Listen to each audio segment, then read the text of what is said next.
très chers viewers cinéphiles, j'espère que vous allez tous très bien. Seconde partie et dernière partie de ma critique sur Jurassic World Rebirth, 100% spoiler. Donc, je m'étais arrêté au moment où je disais que les personnages humains sont très fusionnels, il y a vraiment ce côté amical, ce côté camaraderie. Au moment où carrément, tu as par exemple le français et Machala Ali qui vont enlacer le patron de l'expédition à un moment encore où on ne savait pas réellement que le patron c'était le vrai méchant de l'histoire. Donc ils vont s'enlacer, ils vont se féliciter, ils vont être tout contents parce que voilà, ils ont pris l'ADN de Mosasaur, ils ont survécu à ça. Donc voilà, là-dessus c'est intéressant. Mais c'est aussi accentué par la suite par des moments dramatiques où ils vont se faire attaquer par les spinosaures. D'ailleurs, des spinosaures qui sont respectueux scientifiquement parlant par les dernières recherches scientifiques et pas vraiment des amphibiens. Bon, certes, à un moment donné, tu as Bailey, Jonathan Bailey dans son rôle qui va dire que c'est des créatures amphibiennes, tout ça. Et que voilà, les mecs vont se poser des questions. Bah, on n'a pas vu des dinosaures comme ça avant, qu'est-ce qui se passe, machin truc. Donc voilà. Et t'as justement le méchant, on va dire, enfin, le patron de l'entreprise qui va leur expliquer ah c'est en fait c'est une ancienne base où justement il y avait des recherches scientifiques, c'était avant l'ouverture de Jurassic Park, patati patata, des explications comme ça qui sont assez intéressantes. T'as vraiment un épique, t'as vraiment un aspect très intelligent où vraiment t'as beaucoup de références par rapport à des dires qui ont été expliqués dans les premiers Jurassic Park, ou par exemple la fameuse scène d'Alan Grant dans le film de 93 où tu as carrément Alan Grant qui va montrer du respect au gamin, qui va lui faire apprendre du respect en mode oh là là, imagine si t'es au Crétacé où tu vois un vélociraptor au loin, mais tu te fais attaquer des deux côtés par d'autres raptors, voilà, c'est ce qui pourrait t'arriver si tu respectes pas les gens, patati patata. Voilà, cette citation-là où justement t'as l'idée même qui est reprise dans Rebirth où t'as carrément Manuel Garcia Rulfo qui est sur son bateau, qui va voir au loin justement un groupe de spinosaures au loin, et en fait, t'as le mosasaure qui va attaquer le bateau. Ça rappelle justement cette phrase, cette réplique d'Alan Grant qui expliquait justement le fonctionnement de ces créatures en termes d'organisation de chasse. Et il y a vraiment cet aspect où, dans le film aussi, encore une fois, dans Rebirth, la vie a enfin trouvé un chemin dans le sens où tu as des espèces qui vont cohabiter et qui vont s'allier pour la survie, c'est-à-dire par exemple les spinosaures qui vont s'allier aux mosasaures pour chasser, pour survivre et pour attraper des proies. Ce genre une coordination entre espèces, interespèces, tout simplement. Et là-dessus, c'est très bien réussi et très bien retranscrit. Et par rapport à Gareth Edwards, comme je voulais insinuer dans ma première partie de critique, bah en fait, Gareth Edwards, on retrouve parfaitement son cinéma. On retrouve parfaitement son cinéma avec des personnages humains, très réalistes qui sont ancrés dans un monde de science-fiction où en fait ils doivent subir ça, ils doivent essayer de survivre par rapport à ça, tu vois. Donc voilà, là-dessus, c'est très bien retranscrit par rapport à ça. Cet aspect où vraiment les personnages vont se questionner. T'as Zora qui va parler du passé avec Duncan à l'époque où justement ils étaient en guerre enfin ils étaient en guerre quand ils étaient au Yémen, parce que oui, on fait carrément la situation du Yémen, ce qui est assez hallucinant, assez surprenant qu'on parle enfin du Yémen et de ce qui se passe furtivement au Yémen en termes de conflit. Et là-dessus, il y a un traumatisme de la guerre, il y a un traumatisme, on va dire, d'un mauvais vécu par rapport à ça, par rapport au personnage de Zora. Et Duncan qui voilà, a un regret par rapport à sa vie passée parce qu'il avait quitté sa femme, parce que les deux, Duncan et sa femme, ne pouvaient plus vivre ensemble parce que c'était trop compliqué après la mort de leur fils. Voilà, il y a des paraphrasés vraiment intéressants et vraiment très bien développés pour rendre les personnages encore plus humains et pour les maintenir de l'adversité et les maintenir encore plus dans l'adversité face à l'aventure qu'ils vont vivre, quoi. La scène des titanosaures dont je parlais en début de critique, excusez-moi, la vidéo, enfin, le téléphone tombe un peu, c'est un peu pénible. Euh, la fameuse scène des dinosaures où vraiment l'aspect scientifique, l'aspect paléontologue du personnage de Bailey est vraiment bien retranscrit, où vraiment c'est comme un grand enfant qui pleure enfin parce que il touche son premier dinosaure, il voit pour la première fois son premier dinosaure, quoi. En dehors du zoo, en dehors de ces trucs-là. Et vraiment, il est ému, il est touché parce que c'est toute sa vie, depuis tout petit, il adore les dinosaures. Et même à un moment donné, t'as carrément Sky Johnson, enfin Zora Bennett, qui lui dit quand ils sont dans le musée, là, quand ils sont en train de ranger tous les fossiles parce que les gens ne s'intéressent plus aux dinosaures. Donc voilà, tu as cet aspect où vraiment tu as Zora qui va dire à Jonathan Bailey ah, c'est votre passion depuis tout petit, c'est votre rêve, tout ça. Et à un moment donné, t'as un peu Bailey qui se reste un peu en mâchant ses chewing-gums et qui va accepter, voilà, une petite scène humoristique qui casse pas non plus le délire, qui casse pas non plus le côté dramatique et le côté sérieux et le côté émouvant de la scène, quoi. Donc voilà, cet aspect où vraiment, voilà, t'as Jonathan Bailey qui part à l'aventure parce qu'il veut voir ses premiers dinosaures, c'est son rêve depuis tout petit, quoi. Voilà, quoi, c'est son rêve depuis toujours, il vit de ça. Et même par rapport à la scène du musée, t'as vraiment cet aspect où vraiment, t'as vraiment cette sensation de nostalgie où vraiment t'as tous les fossiles des musées qui se rangent, tout ça, avec cette référence du T-Rex, avec la même position du T-Rex de 93, avec la banderole quand les dinosaures régnaient encore sur Terre, qui rappelle vraiment le fameux plan de ce qu'on avait vu dans le film de 93, tout ça. Il y a vraiment beaucoup de références, il y a vraiment un aspect mélancolique où vraiment les gens ne s'intéressent plus aux dinosaures, c'est has-been, c'est du passé, voilà, c'est mis de côté. Un aspect de nostalgie, voilà, de critique de la nostalgie qui est nettement mieux amené ici et qui est moins prétentieuse, nettement beaucoup moins prétentieuse de ce qu'on avait eu dans le premier Jurassic World de 2015, pour vous dire. Hein. D'autant plus qu'on a enfin un vrai monstre mutant comme le T-Rex qui est vraiment monstrueux, qui est vraiment cauchemardesque et vraiment brutal avec les mutadons, tu vois, comparé à ce qu'on a eu dans les autres Jurassic World. Donc ceux qui se sont plaints du film en mode c'est de la merde parce qu'il y a un mutant, non, vous n'avez pas compris le sujet du film. Vous n'avez pas compris où voulait en venir le film, tu vois. C'est pas juste parce qu'il y a un élément comme ça qu'il faut se dire ah c'est de la merde. Non, ça marche pas comme ça les mecs. Je regarde juste le temps, ok c'est bon, j'ai encore du temps. Donc voilà, là-dessus c'est réussi. Donc pour revenir sur Jonathan Bailey, pour moi c'est vraiment l'un de mes personnages préférés. Il y avait jamais cette blague en mode ouais vous êtes un nerd de dinosaures machin. Il y a jamais ce genre de blague là, tu vois. Il y a cet aspect où Zora voilà, va se familiariser avec lui, vont vraiment s'entendre comme de vrais amis quoi.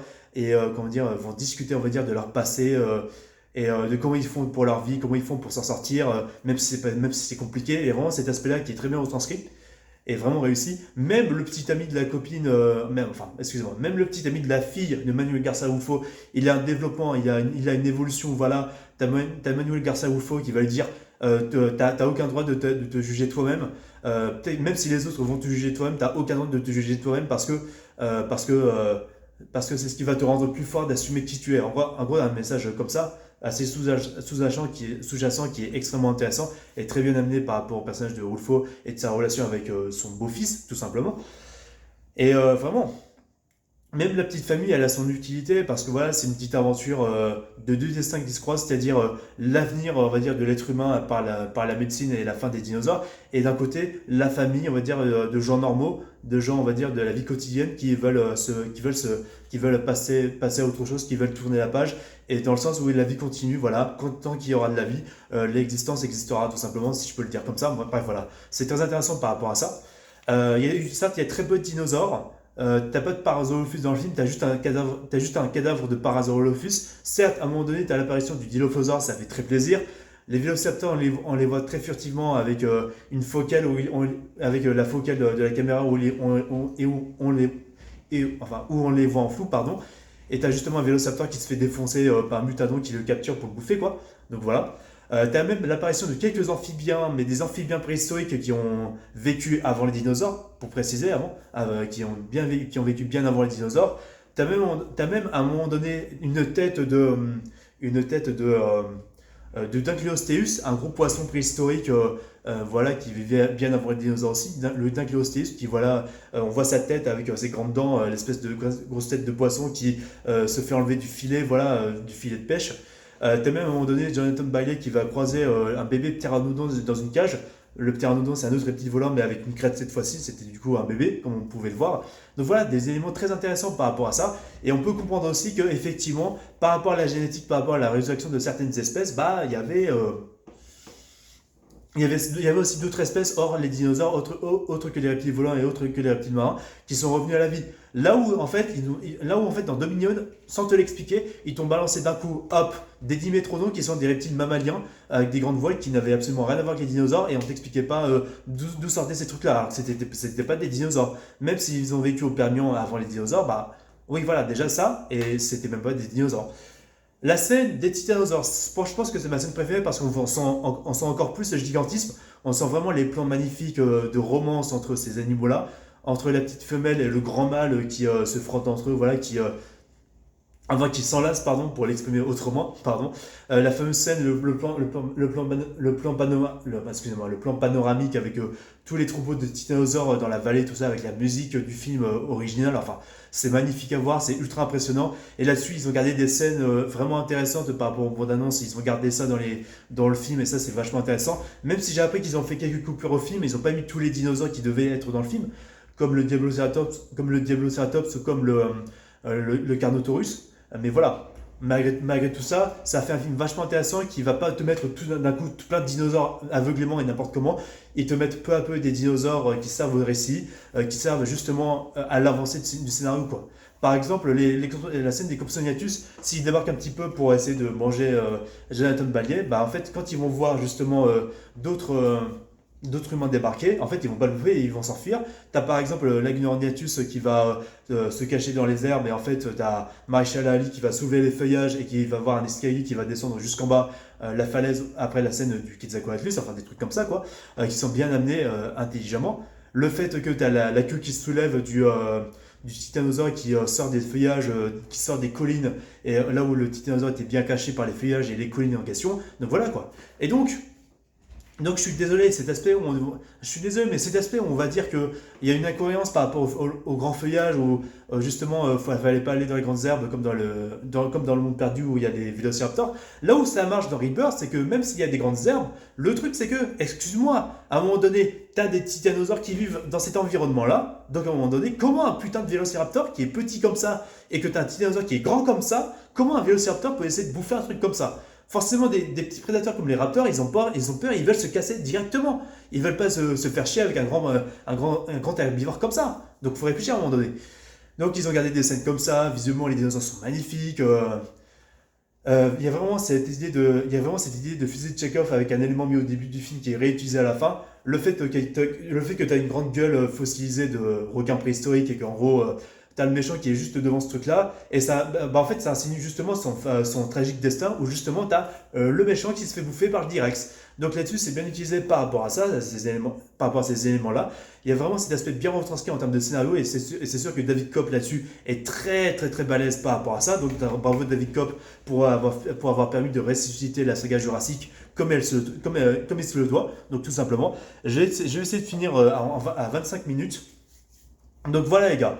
Donc, si vous avez vu le film comme moi, allez le revoir avec vos enfants, allez le revoir avec, bon, peut-être pas peut-être pas les plus petits enfants, peut-être pas, excusez-moi, je bafouille, peut-être pas les plus petits enfants parce que, peut-être pas avec les plus jeunes, les tout petits, parce que il y a des scènes vraiment terrifiantes, il y a la scène du direct, la scène des mutadons, il y a des scènes où vraiment ça peut faire flipper à certains moments, quoi. Donc voilà par rapport à ça. D'ailleurs aussi, si on parle d'incohérence par rapport aux scientifiques au tout début du film qui voilà lâchent, enfin comment dire, font relâcher accidentellement le Direx, bah en fait le fait qu'il y ait une barre chocolatée qui est dégagée par terre et qu'il y a le sachet qui est dégagé par terre et que ça nique les circuits pour refermer les portes en question, bah en fait moi je vois pas d'incohérence par rapport à ça parce que ça provoque juste une conséquence humaine qui peut être minimaliste mais qui peut avoir un effet papillon dévastateur par rapport à leur arrogance, par rapport à l'arrogance scientifique, par rapport au fait que ces gens-là ne sont pas conscients du danger, sont imprudents et sont dans cette optique, on va dire, de pas être dans la fatalité, de pas être dans la fatalité et de croire qu'ils sont invincibles et que peu importe leur action qu'ils peuvent faire, rien de mal ne pourrait se passer alors que la conséquence va provoquer cette conséquence-là.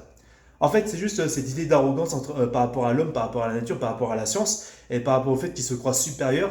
Et pour moi, c'est pas une incohérence. Franchement, c'est pas une incohérence et c'est pas quelque chose de stupide comparé à ce qu'on pouvait voir, par exemple, avec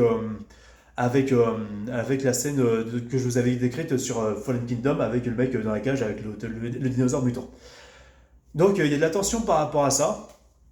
Il y a vraiment un aspect vraiment scientifique qui est bien retranscrit. Il y a beaucoup de clins d'œil à Gareth Edwards et à son cinéma par rapport à la scène où justement t'as la meuf qui veut pas relâcher son ami qui est emprisonné dans la même cage que le T-Rex, voilà, parce que la meuf elle se doute bien qu'elle va pas rouvrir la porte parce que voilà, elle risque d'en crever comme les autres scientifiques, voilà, donc des trucs comme ça. Le fait aussi que t'as une phrase de Jonathan Bailey dans le film qui dit aux méchants avant que les héros sachent que c'est lui, hein, avant que les héros sachent que le méchant c'est bah, le gars en question, enfin le mania de l'entreprise. Donc Jonathan Bailey qui va dire l'être humain a tellement foutu la merde, ça fait 162 millions d'années que les dinosaures ont existé, ça fait à peine 200 000 ans que l'être humain existe, voilà, on se croit supérieur, mais on fait n'importe quoi avec la nature, on fait n'importe quoi avec notre arrogance, avec notre respect, tout ça. Ce genre de paraphrase sur l'écologie, sur la conscience d'être humain, sur l'être humain, sur ce qu'il doit être justement en termes de respect par rapport à la nature, beaucoup de phrases qu'on retrouve comme ça, ça m'a beaucoup rappelé par exemple la scène de Saizawa avec Godzilla de 2014, où il dit juste où il dit au final qu'il faut aller se battre justement Godzilla contre ces mutos pour rétablir l'équilibre de la nature, des trucs comme ça. Donc c'est très intéressant et très bien retranscrit et très respectueux par rapport à ça. J'ai beaucoup aimé le petit clin d'œil où tu as Jonathan Bailey qui va expliquer à Marshall Ali que justement, justement, il a déjà rencontré Alan Grant, il a déjà travaillé sur des études, il est même déjà parti en voyage apparemment pour peut-être observer les dinosaures, un truc comme ça. Voilà, il a travaillé en collaboration avec Alan Grant. J'ai beaucoup apprécié ça. Ça met un clin d'œil ultra important et ça met un lien ultra important par rapport aux autres films qu'il y a eu avant, tout simplement. Et c'est très respectueux par rapport à ça. Donc bravo, bien joué là-dessus. T'as même pas besoin de faire un caméo de Sam Neill ou faire un caméo de Jeff Goldblum. Non, non, tu peux juste l'évoquer comme ça, intelligemment, avec un personnage qui peut être lié intelligemment à lui, c'est-à-dire un paléontologue qui a rencontré Alan Grant. Donc là-dessus, c'est du génie. Et ça fait même une petite référence pour moi à Jurassic Park 3, où tu as justement Alan Grant qui faisait des conférences sur les dinosaures au début de Jurassic Park 3, par rapport à leur existence, par rapport à ce qui s'est passé, et même par rapport à cette avancée technologique de la paléontologie avec des imprimantes 3D qui pouvaient reproduire des fossiles de dinosaures. Enfin, c'était par rapport aux thématiques du monde perdu et du film de 1993. Donc là-dessus, c'est réussi par rapport à ça. Il n'y a pas de souci là-dessus.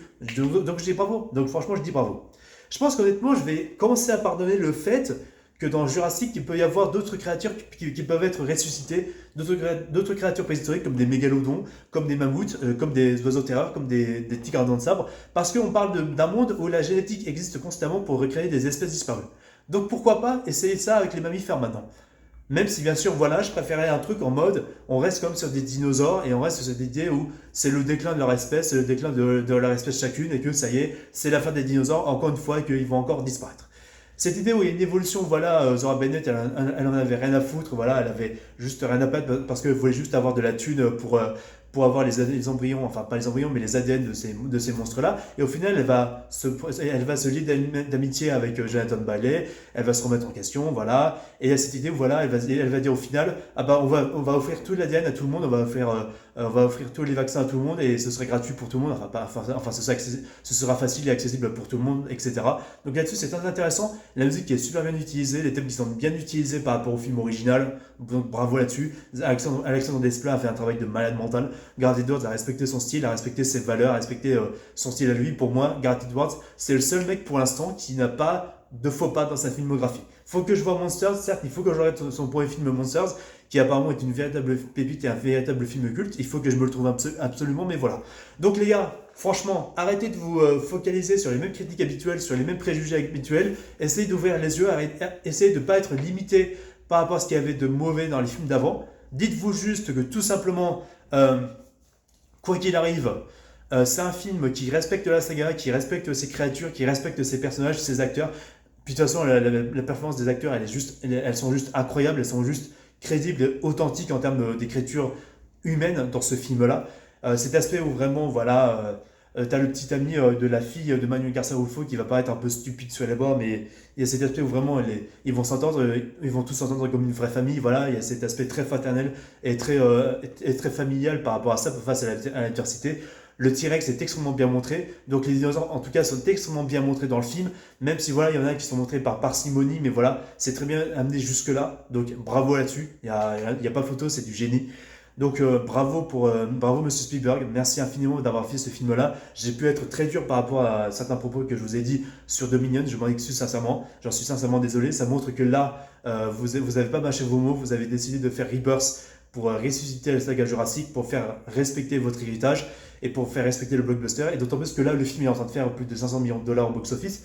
Et donc là, bien joué, ce film-là, il est culte pour moi. Ce film-là va rester dans les annales. C'est un film à voir et revoir avec vos enfants, à faire découvrir à des enfants qui ont, allez, l'âge de 7-8 ans. Parce que moi, j'ai découvert Jurassic Park quand j'avais 8 ans, pour vous dire. Donc j'avais déjà l'âge pour regarder ce genre de film-là. Donc voilà, les amis, c'est tout ce que j'aurais à vous dire par rapport à ce film-là. Allez le revoir avec vos amis, le revoir, peu importe. Allez le faire découvrir à d'autres enfants, à vos enfants, à vos petits cousins, à vos nièces, à vos neveux, je sais pas, pour qu'ils soient intéressés enfin par les dinosaures, pour relancer une nouvelle gamme de jouets. Et je suis sûr que Dolores va être un carton en termes de jouets. Bah, c'est déjà le cas, mais vous m'avez compris. Mais voilà, ce film, il est exceptionnel. C'est enfin la meilleure suite qu'on a pu avoir sur sur Jurassic Park. Il était temps. Merci Spielberg, merci Gareth Edwards, merci à toute l'équipe. Mais genre vraiment, je vous applaudis.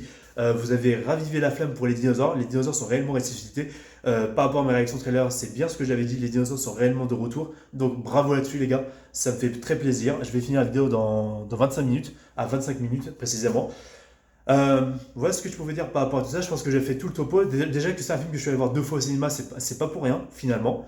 Il y a cet aspect de deuil par rapport aux dinosaures, sur le fait que faut laisser, comment dire, faut laisser le passé là où il est. Faut tourner la page, avancer dans la vie, respecter nos écosystèmes, respecter notre environnement, respecter la nature, tout ça. Même par rapport à cette scène, par rapport au dauphin qui est très iconique à la fin de Rebirth. Donc voilà. Et si, et par contre, juste une chose, il y en a qui vont me dire une chose par rapport à Gareth Edwards, que genre Gareth Edwards, il est allé voir des scientifiques qui travaillent sur la génétique, sur la résurrection de certaines espèces. Alors voilà, pour vous expliquer, si Gareth Edwards a fait ça, c'est parce que il voulait justement se servir de cette interview-là et de cette rencontre avec ces gens-là pour justement se permettre d'utiliser ça pour critiquer ceci dans son film-là en question. Donc voilà, Gareth Edwards, il est conscient du message sous-jacent de ce qu'il y a dans cette licence, et c'est pour ça qu'il est allé voir ces gens-là dans la vraie vie pour justement les critiquer ensuite et utiliser ce qu'ils ont fait pour ensuite les critiquer dans son film en question. Oui, ça peut paraître comme de la manipulation, mais c'était nécessaire pour raviver la flamme et pour respecter le message même qui est contre la génétique, qui est contre l'antinature, contre le contre-nature, etc. Donc là-dessus, pas de souci là-dessus. Et moi, je dis oui par rapport à ça, par rapport à Gareth Edwards. Donc ça fait plaisir, tout simplement.